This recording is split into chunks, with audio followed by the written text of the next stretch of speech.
हाबाफारिजों खुंफुं जालांबाय उदालगुरि बियाब दुलाराय बाथौ गौथुमनि बोसोरारि थान्दै जखनथाया।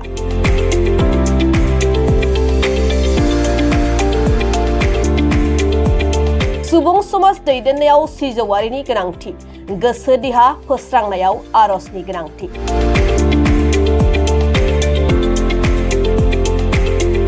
बायदि गोनां बाथौ धोरोमारि आयदाफोरखौ लानानै साननैनि हाबाफारिजों उदालगुरि बियाब दुलाराय बाथौ गौथुमनि खुंगा 28थि बोसोरारि जथुम्माया थांनाय सानखालि खौरां जंगल बरिगाव जथाइफुर गेवलां फोथाराव मेहेरगोनां हाबाफारिनि गेजेरजों खुंफुं जालांबाय।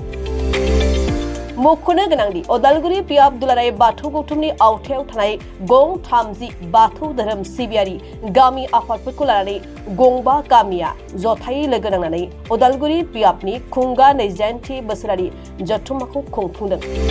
बेनिनो गेवलां मेल हाबाफारिखौ बेखेवना होयो 38 नं बैरबकुन्द बियाबनि TCLCCनि मासिगिरि सनेश्वर औवारिया आरो गाहाय आलासि महरै उदालगुरि जिल्ला दुलाराय बाथौ गौथुमनि आफादगिरि गहिन चन्द्र बर'जों लोगोसे बुंथिगिरि आलासि महरै मिरु बर' थुनलाइ आफादनि गाहाय नेहाथारि नीलकान्त गयारी बिथांमोनहा बाहागो लादों।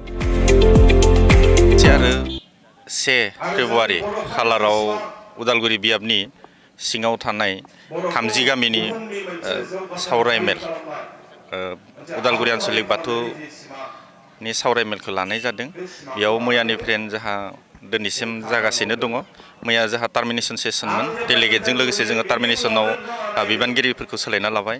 दा बेवहाय जोंहा गोबां मोजां मोनसे डिसिसनफोरखौ जोङो लानाय जादों आरो बिबानगिरिफोरखौबो जायफोरा मावनो हागोन बिथांमोनखौ जोङो सायख'ना लानाय जाबाय। दिनैनि दासिम जोंहा गेवलां मेला जागासिनो दङ आरो बे गेवलां मेलाव जोङो जोंनि माखासे मेलेमजिबि बिथांमोनखौ जोङो आलासि महरै लेंहरदों आरो बिथांमोना दा बोसोन होगासिनो दङ। बर' थुनलाइ आफादनि गाहाय नेहाथारि नीलकान्त गयारीखौ जोङो बुंथिगिरि आलासि हिसाबै लिंहरनाय जादों आरो उदालगुरि जिल्ला बाथौ गौथुमनि गाहाय आफादगिरि मानगोनां गहिन चन्द्र बर' बिथांखौबो जोङो गाहाय आलासि हिसाबै बिथांखौ लिंहरनाय जादों। बेजों लोगोसे जोंनि बे ओनसोलनि पलिटिसियानफोर बिथांमोनाबो जोंनि बे नैबे जाबाय थानाय कनफारेन्सआव 28थि बोसोरसालिया जथुम्मा उदालगुरि बियाबनि सिङाव जानाय कनफारेन्सआव बिथांमोनाबो बाहागो लादों। बेजों लोगोसे जोंनि गेजेराव जोंनि माखासे मेलेमजिबि बिथांमोनाबो नैबे कनफारेन्सआव जोंनि गेजेराव माखासे आध्यात्मिक लाइननि खोथाफोरखौ जोंनि गेजेराव बा रायजो राजानि गेजेराव फोरमायनानै होदों। दा बेखिनिखौ जोङो हाबाफारिखौ दिनै बे प्रग्रामाव मावगासिनो दङ। जोङो दिनै बे मैयानि डेलिगेट हाउसाव सासे आफादगिरि जिहेतुके गाहाय आफादगिरि नांगौ जायो। बे गाहाय आफादगिरिखौ जोङो उदालगुरि बियाबनि सिङाव थानाय मानगोनां मुस्रि गेवलां कमल औवारी बिथांखौ गाहाय आफादगिरि हिसाबै लानाय जाबाय आरो बे गामिनिनो गाहाय नेहाथारि महरै बे बियाबनि सिङाव थानाय मानगोनां दुर्गेश्वर ब्रह्मखौ जोङो गाहाय नेहाथारि हिसाबै लानाय जादों, सायख'ना लानाय जादों। बेखौ 30 गामि लानानै जोङो नैबे कनफारेन्सखौ खुंनाय जादों आरो जोंनि उदालगुरि बियाबनि सिङाव गासै 30 गामि आफाद दङ।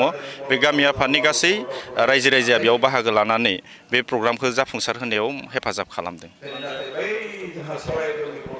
बानजाय आफादखौ साबायखर बावदों। बिथांमोना जाबायदि सानदोंमोन बिनिसाय साबसिन हामसिन डेक'रेसनजों लोगोसे जानाय लोंनायनिफ्राय आदिगुरि गासै बिथिङाव बिथांमोना जोबोर गोजोनहै सामलायलांनो हादों आरो दासिम बिथांमोना जिखिनि नांगौ मुवा बेसाद बेफोरखौ बिथांमोना सामलायनानै होगासिनो दङ आरो जोंहा जेबो उसुबिदा जायाखै। बिनि थाखाय बानजाय आफादखौ जोङो रोजा रोजा साबायखर बावदों।